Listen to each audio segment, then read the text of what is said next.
Are you running meta ads but not hitting the right audience? If you're not, you're probably wasting a ton of money. Maybe you've tried Facebook and Instagram ads in the past and you didn't get the results you were looking for, so you gave up on it.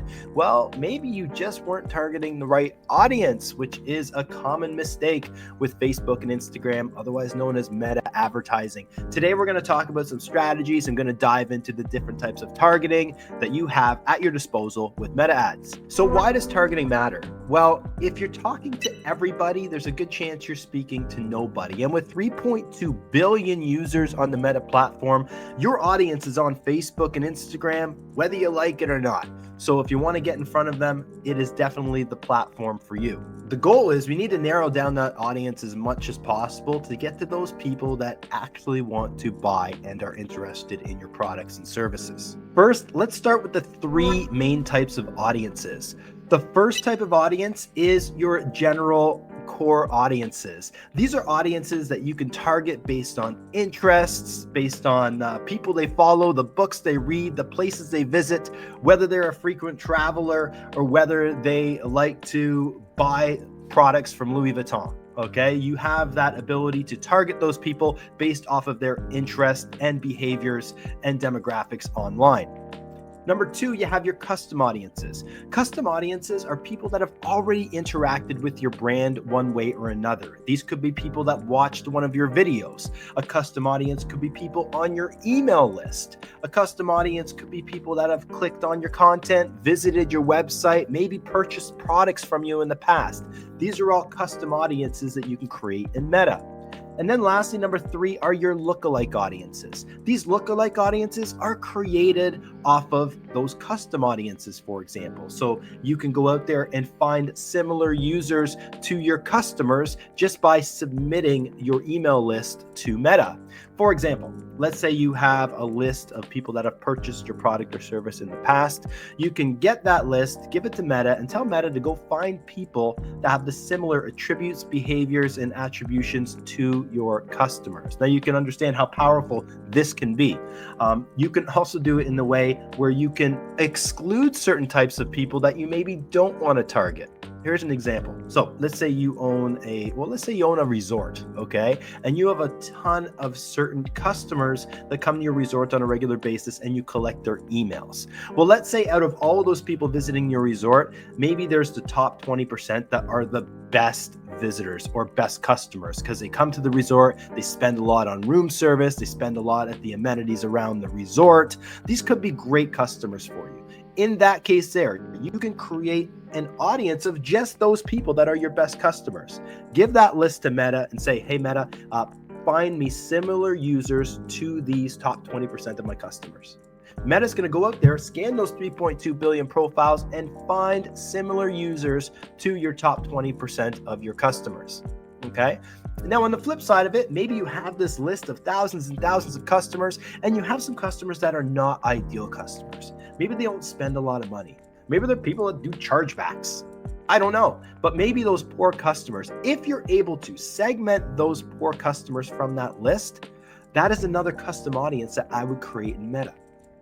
Now, with that custom audience, you can exclude them from seeing ads, but create a lookalike from that custom audience of poor customers.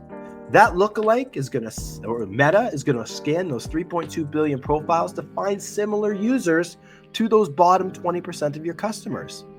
Maybe they're cheap customers. Maybe they follow accounts such as Walmart or maybe coupon savers.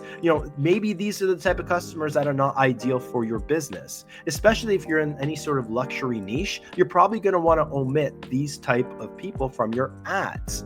And it's very easy to do that by excluding a certain lookalike audience. Okay.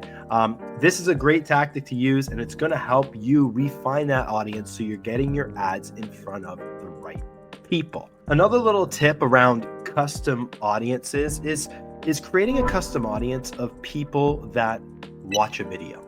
Okay, so if you create a custom audience of people that, let's say, watch 95% of one of your videos, now create that custom audience of all these users watching 95% of one of your videos and create a lookalike from that.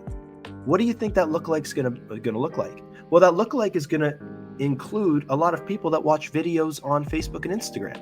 So if you're looking to get very low video views or very low cost video views, this is a great way to do that, because that way there, Meta's going to use your lookalike to find users that watch videos on Facebook and Instagram. Great way to drive down that video view cost. And again, this could go for other metrics as well, such as engagement or clicks or leads. You could do the same thing, right? Creating that custom audience of people that have become leads is going to help you drive down that lead cost. Now, here are 3 huge mistakes you want to avoid anytime you're running meta ads. Mistake number 1, targeting too broad. If you're targeting an audience over 5 million people, there's a good chance you're wasting your ad spend.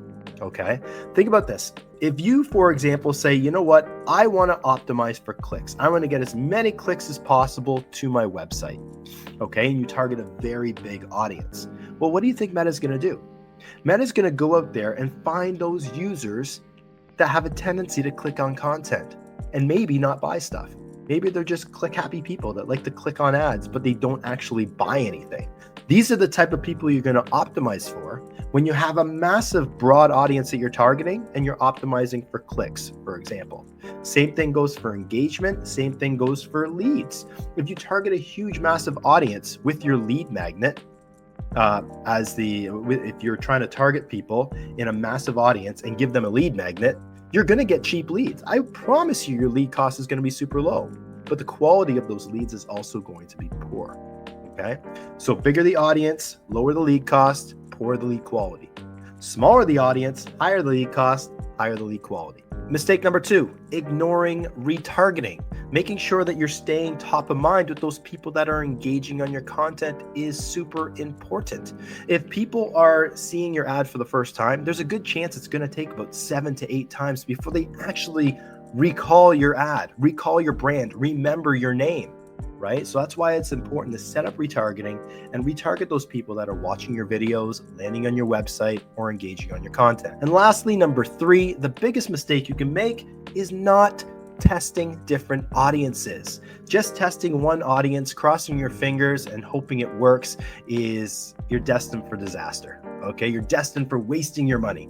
Okay? What you want to do is try to test as many different ad sets as possible to find out which ad set actually works with you and actually works with the messaging of your ads. The closer you can marry up that messaging to the user seeing it, the better conversion you're going to get.